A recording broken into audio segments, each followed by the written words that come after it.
Hello વિદ્યાર્થી મિત્રો, ધોરણ 12 કોમર્સ એસપી ચેપ્ટર 6 રજૂઆત અથવા પ્રેઝન્ટેશનના કૌશલ્ય, જેમાં આપણે 8મો પ્રશ્ન આવ્યા છીએ. રજૂઆતના હેતુને ધ્યાનમાં રાખીને પ્રેઝન્ટેશનના પ્રકાર જણાવી કોઈ પણ બે વિષય લખો એમ કહેલું છે. તો રજૂઆત જે કરીએ છીએ હેતુને ધ્યાનમાં રાખીને જે પ્રેઝન્ટેશનના પ્રકાર છે એ કુલ 5 પ્રકાર છે. એમાંથી બે વિષય મહત્ત્વના, એટલે કે બે વિષય જણાવવામાં આવે છે અને એ બે વિષય આપણે જણાવીએ છીએ. એક તો માહિતીપ્રદ પ્રેઝન્ટેશન અને સૂચનાત્મક પ્રેઝન્ટેશન. એ બંને જ ખાસ પ્રકારના મહત્ત્વના ગણવામાં આવે છે. તો રજૂઆતના હેતુને ધ્યાનમાં રાખીને પ્રેઝન્ટેશનના કેટલા પ્રકાર પડે છે? 1 માર્કનો પ્રશ્ન છે. 5 પ્રકાર પડે છે.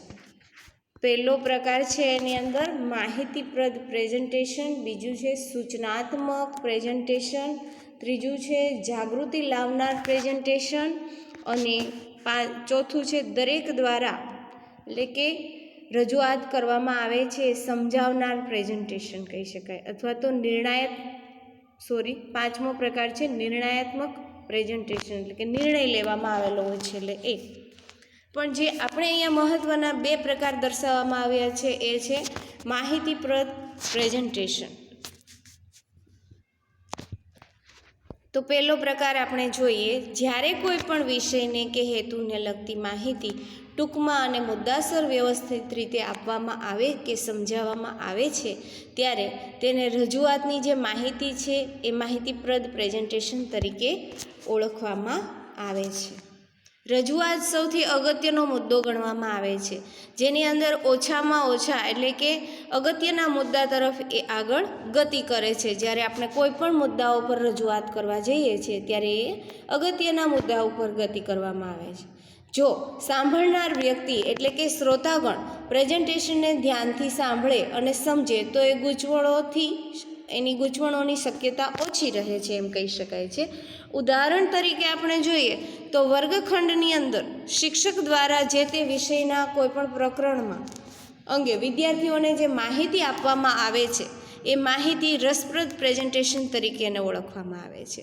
જે શિક્ષક છે એ વર્ગખંડની અંદર દરેક ઝાઝા બધા વિદ્યાર્થીઓ બેઠા હોય, 1 થી 50 હોય કે 40 હોય, એ વિદ્યાર્થીઓને પ્રકરણની સમજૂતી આપે છે અને માહિતી આપે છે કે આ પ્રકરણની અંદર આવી રીતના આ મુદ્દા આવશે, આ મુદ્દાની અંદર આવી ગૌણ માહિતી પણ હોય છે અને મહત્ત્વની માહિતી, તો એ માહિતીપ્રદ પ્રેઝન્ટેશન તરીકે ઓળખાય છે.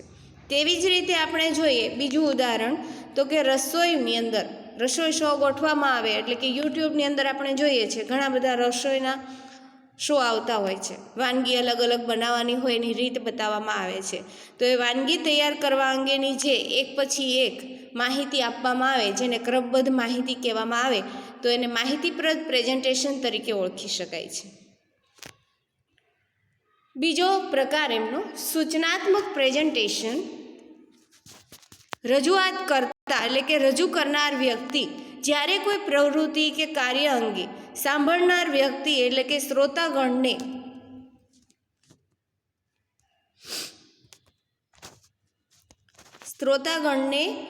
એટલે કે જે માહિતી આપનાર છે એ સૂચનાત્મક રીતે માહિતી આપે અને સાંભળનાર છે એ શ્રોતાગણ કહેવાય, એને ચોક્કસ સૂચનો કે આદેશો આપવામાં આવે તેવા પ્રકારની રજૂઆતને સૂચનાત્મક પ્રેઝન્ટેશન તરીકે ઓળખવામાં આવે છે. તો આ પ્રકારનું પ્રેઝન્ટેશન સમજવા કે સમજાવવા માટે વધુ સમયની જરૂરિયાત રહે છે. શા માટે? તો કે શ્રોતાગણ છે, એટલે કે સાંભળનાર વ્યક્તિ છે, એને જે સૂચના આપવામાં આવે કે આદેશ આપવામાં આવે છે ત્યારે એ લોકો સામેની વ્યક્તિ છે એને સમજે છે કે નથી સમજતા, એ બધાને સમજાવવા માટે ખૂબ મુશ્કેલી ઊભી થતી જોવા મળે છે. તો આ પ્રકારના પ્રેઝન્ટેશનની અંદર સમજાવવા અને સમજવા માટે વધુ સમયની જરૂરિયાત ઊભી થાય છે.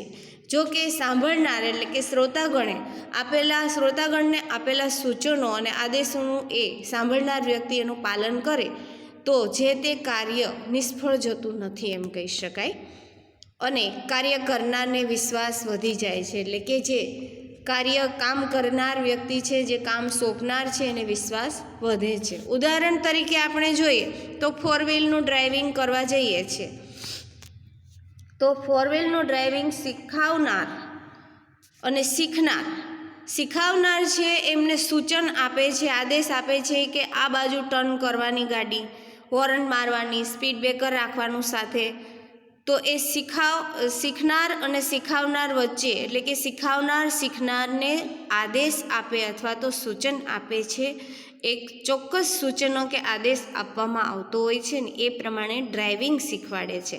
તેને સૂચનાત્મક પ્રેઝન્ટેશન તરીકે ઓળખી શકાય. તેવી જ રીતે આપણે બીજું ઉદાહરણ જોઈએ તો કોર્પોરેશન, જેમ કે મહાનગરપાલિકા દ્વારા આરોગ્ય કેન્દ્રની આરોગ્યની જાળવણી માટે જે ચોક્કસ સૂચનો કે આદેશો અત્યારે આપણે જોઈએ એમ આપે છે કે મહાનગરપાલિકા દ્વારા કોર્પોરેશન સંસ્થાઓ દ્વારા આરોગ્યની જાળવણી માટે હાલ વર્તમાન સમયની અંદર COVID-19 માટેના જે સૂચનો આપણને આપવામાં આવે છે, કોરોના માટેના, કે 2 ગજની દૂરી રાખવી, માસ્ક ફરજિયાત બાંધવું, વારંવાર હાથ સેનિટાઈઝરથી ધોવા, વારંવાર પાણીથી હાથ ધોવા. તો આ બધા સૂચનો આપે છે એ આરોગ્યની જાળવણી માટે જે ચોક્કસ પ્રકારના સૂચનો કે આદેશ આપવામાં આવે છે, જેને આપણે સૂચનાત્મક પ્રેઝન્ટેશન તરીકે ઓળખી શકાય અથવા તો કહી શકીએ છીએ. પ્રશ્ન 8મો પૂરો થાય છે અને 9મો પ્રશ્ન જે છે છેલ્લો, કે પાવરપોઈન્ટ પ્રેઝન્ટેશનની રજૂઆતને પ્રભાવક બનાવવા માટે 5 બાબતો જણાવો. 5ની જગ્યાએ આપણે અહીંયા કેટલી લીધી છે? 10. હવે આમાંથી 5 તો યાદ રહેશે જ, જે 3 માર્કનો પ્રશ્ન પૂછાઈ શકે. પાવરપોઈન્ટ પ્રેઝન્ટેશન જે તમે જોયું છે, બધા વિદ્યાર્થીઓએ ધોરણ 10ની અંદર જ્યારે કોમ્પ્યુટર હશે ત્યારે તમે કોમ્પ્યુટરની અંદર પાવરપોઈન્ટ પ્રેઝન્ટેશન માટે એટલે કે સ્લાઇડ બનાવતા શીખવાડેલું હશે. સ્લાઇડ કઈ રીતે બનાવવી, સ્લાઇડ શો કઈ રીતે કરવો, એમાં આસ્વાદ ભાતના રંગ કઈ રીતે પૂરવા, અક્ષરો કેવી રીતે લખવા. તો એ પાવરપોઈન્ટ પ્રેઝન્ટેશનને રજૂઆતને પ્રભાવક એટલે કે સારી રીતે આપણે પાવરપોઈન્ટ દ્વારા રજૂઆત કરી શકીએ મુદ્દાની કે કોઈ પણ વાતની. તો એ પ્રભાવક બનાવવા માટેના 5 મુદ્દાઓ, જેમાં પહેલો મુદ્દો છે પાવરપોઈન્ટ પ્રેઝન્ટેશનની રજૂઆતને પ્રભાવક બનાવવા રજૂઆતના વિષય ઉપરાંત રજૂઆત કરનારની આવડત, વાકછટા એટલે કે વાક્ય બોલવાની છટા અને વાક્ય રચના કરવાની છટા કહેવામાં આવે, તેમજ એમનું વ્યક્તિત્વ એ ઉપર ઘણો બધો ભાર રાખે છે, આધાર રાખે છે એમ પણ કહી શકીએ. બીજો પોઈન્ટ છે પ્રેઝન્ટેશનમાં પ્રેક્ષકો એટલે કે જે જોનાર છે એ પ્રેક્ષક કહી શકાય.